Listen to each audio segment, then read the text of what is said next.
Alright mga idol, magandang araw sa ating lahat. Dito tayo mga idol sa may barangay Poblacion sa may Makati City. Alright, dito tayo mga idol. Pauwi tayo, dito daan natin sa may Pasay. Paglabas natin yung sunahan mga idol, Pasay na eh. So mas madali dito. Hindi kasi matraffic dito pag ganito. Ang EDSA yung pinakamatraffic idol. Grabe yung nadanasan ko dyan.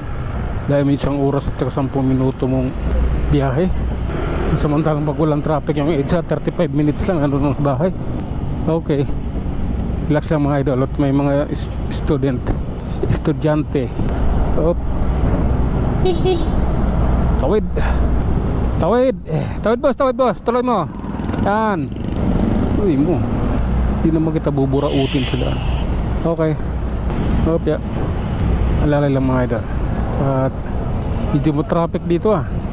Oh, traffic dito sa may Top Hill Puyat. Hindi makadaan.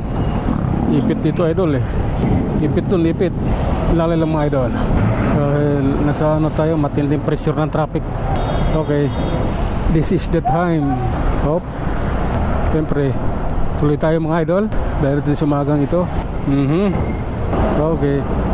Oh, tuloy tayo. Okay na itong takbo mga idol. Okay lang to sa akin. Hopya, medyo traffic dito mga idol, yung sa may boundary ng Manila Pasay. Yan yung ating hop. Hindi tayo pwede dumiretso dyan, nagkumaliwa dyan kasi delikado yun. Okay, hindi naman pala gaano matraffic mga idol. Ayan o. So natural lang yung daan, natural na pagsikip ng daan. At ayan, okay, nakaabot pa ako.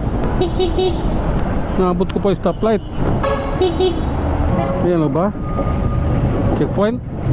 Dahil naman pala, akala ko may checkpoint eh.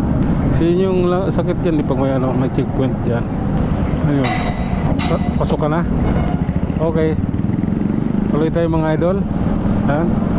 Walang aayaw, ang umaayaw ay hindi nagwawagi. Hop ya. Ibong Mandaragit. Okay, nagbigyan tayo. Tuloy tayo mga idol. Ride jeep. Ang pinakamagandang biyahe kasi mga idol, pag lalo ng mga riders, maganda talaga ang biyahe pag walang traffic. Yung tuloy-tuloy yung takbo mo. Pero doon sa Manila, ano yun, malabo yun. Pag probinsya yung takbo mo, ganoon. Pero hindi ko pa ito na-try may takbo ng probinsya eh. Hindi ko pa ito nadala ng probinsya. Antipolo lang na, Antipolo na pinakamalayong inabot itong motor na to eh. Kung dinala nung anak ko sa Antipolo sila, yun lang yung pinakamalayo na inabot itong motor na to. Ko doon wala na.